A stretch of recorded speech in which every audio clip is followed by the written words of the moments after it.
মৃত্যুর ওপারে ঠিক কি আছে? উপনিষদের সেই আদি রহস্য যা স্বয়ং যমরাজ প্রকাশ করেছিলেন। মৃত্যু মানব সভ্যতার সবচেয়ে গভীর, রহস্যময় এবং চিরন্তন প্রশ্ন।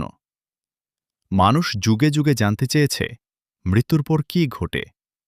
সত্যিই কি আত্মার অস্তিত্ব থাকে, নাকি সবকিছুর সেখানেই সমাপ্তি?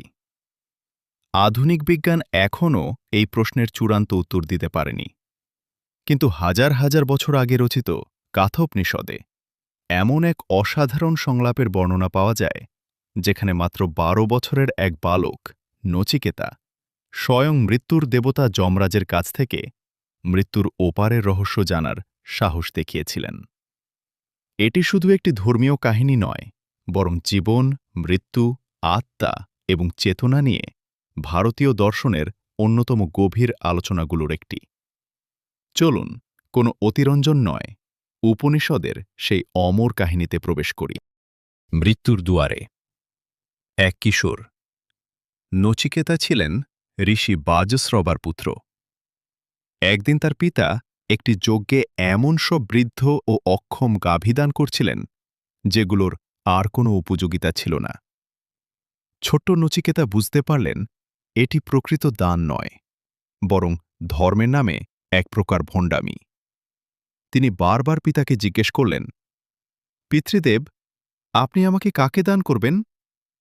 প্রশ্নটি শুনে ক্রুদ্ধ হয়ে তার পিতা বলে ফেললেন, তোমাকে আমি মৃত্যুর দেবতা যমরাজকে দান করলাম। পিতার বাক্যকে সত্য বলে মেনে নিয়ে নচিকেতা একাই যাত্রা করলেন যমলোকের উদ্দেশ্যে। যমরাজের দ্বারে ৩ দিন যমপুরীতে পৌঁছে নচিকেতা দেখলেন যমরাজ সেখানে উপস্থিত নেই। তিনি কোনো খাদ্য বা পানি গ্রহণ না করে টানা ৩ দিন ও ৩ রাত যমরাজের দ্বারে অপেক্ষা করলেন।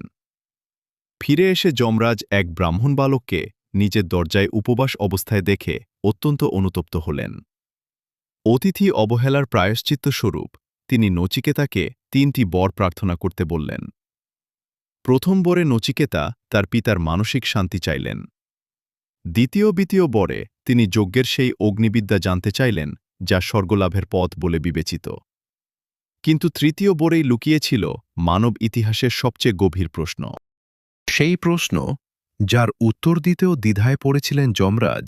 নচিকেতা শান্ত কণ্ঠে বললেন, হে যমরাজ, কেউ বলে মৃত্যুর পর মানুষের অস্তিত্ব থাকে, আবার কেউ বলে কিছুই থাকে না। প্রকৃত সত্যটি কি?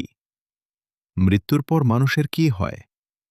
এই প্রশ্ন শুনে স্বয়ং যমরাজও কিছুক্ষণ নীরব হয়ে গেলেন। তিনি বললেন, এটি এমন এক রহস্য যা দেবতারাও সহজে উপলব্ধি করতে পারেন না।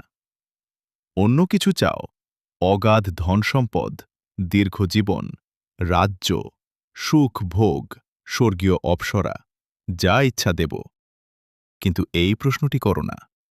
নচিকেতার অটল সংকল্প নচিকেতা বিনয়ের সঙ্গে উত্তর দিলেন, ধন সম্পদ ক্ষণস্থায়ী, দীর্ঘজীবনও একদিন শেষ হবে।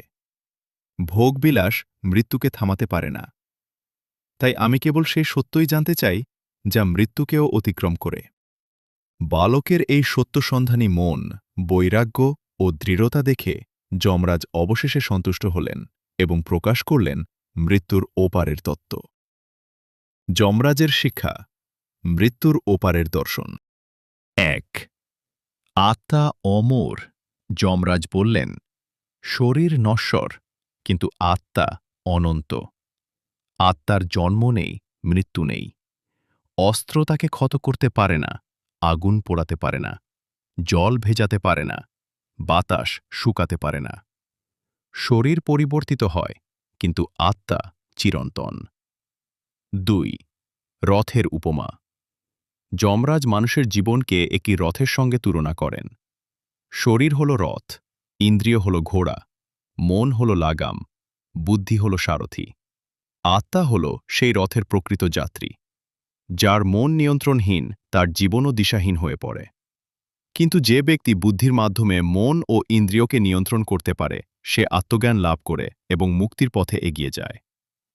৩. মৃত্যুর পর কি ঘটে?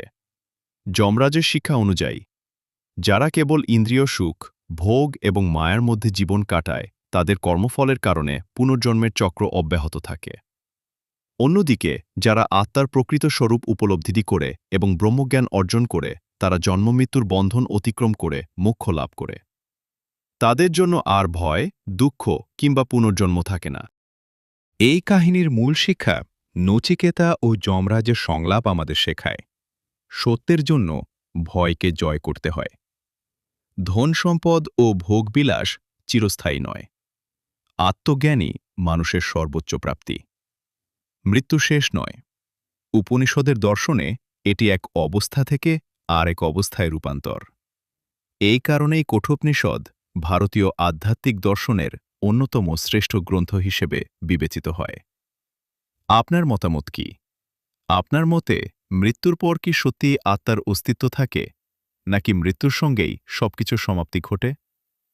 উপনিষদের এই দর্শনকে আপনি কিভাবে দেখেন?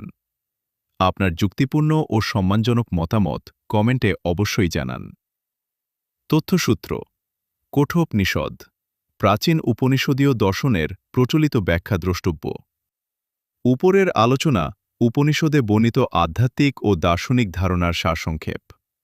এগুলো ধর্মীয় দার্শনিক বিশ্বাসের অংশ। এগুলোকে বৈজ্ঞানিকভাবে প্রমাণিত তথ্য হিসেবে উপস্থাপন করা উচিত নয়।